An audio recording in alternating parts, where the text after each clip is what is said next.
لو عايز ساعة مخصصة للرياضيين، بس ساعة تكون مختلفة مش بس للتسلق والتزحلق والحاجات دي عندنا أصلا مش موجودة، لكن بتقيس لك تفاصيل فعلا رهيبة. فأنا أرشح لك الساعة الميبرو الجي اس اكتيف. بتيجي بشاشة أموليد مقاومة للخدش، وبتيجي بحجم 1.3 بوصة، فحجم شاشة ممتاز تعرف تقرا عليه الرسائل بوضوح.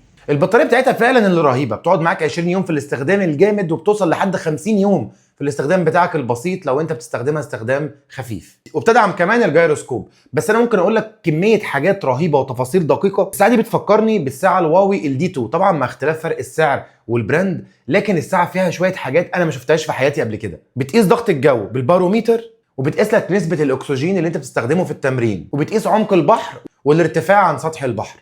تخيل بقى لو انت بتجري الساعه دي بتعمل ايه؟ بتقيس لك انت فعلا بتهدر باور كتير وبتعمل حركات كتير وانت بتجري ما بتفيدكش وما بتخليش الجسم يمتص اكسجين. كل ده من خلال الساعه الجي اس. بتديك رسم بياني للجري بتاعك في حركات الهبوط والصعود بتاعتك. اما بقى لو مهتم بالسباحه او بتلعب سباحه، فالساعه دي فعلا هتفيدك لانها يعتبر مدرب في ايدك. بتقيس عدد ضربات القلب مقارنه بعدد ضربات الدراع، فتديك تقرير في الاخر من خلال الابلكيشن وتقول لك هل انت فعلا استخدمت عدد الضربات دي زياده، فانت عملت مجهود وحرقت باور كتير ما حققتش اللي انت عايزه في المسافه، ولا انت محتاج تنظم نفسك وتنظم حركات دراعك.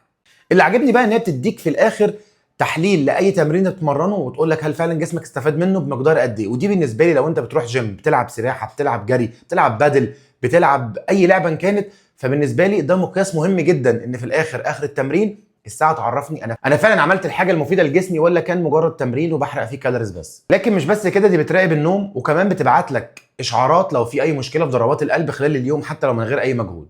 وكمان من خلالها ممكن تستخدم خاصيه فايند ماي فون وتدور على التليفون بتاعك، وكمان بتدعم الان اف سي، ودي حاجه ممتازه جدا. لكن الممتاز فعلا حقيقي ان سعرها كان 3699، لكن عشان البلاك فرايداي فسعرها بقى 2666. نقطه مهمه جدا محتاج ان انا الفت انتباهك ليها: لو الساعه من بره مش عليها الشعار الخاص باتصال، فاعرف ان الساعه مش هتشتغل معاك، لان الساعه لو مش الوكيل بتاع اتصال ومعتمده من خلاله، فبالتالي الابلكيشن مش هيشتغل معاك، هتبقى مجرد ساعه رقميه بتشوف فيها الوقت، لا هتشتغل اشعارات ولا هتستفيد بكل المزايا الخاصه بالساعه. اعتقد انت مبقاش عندك مبرر انك ما تشتريش الساعه دي.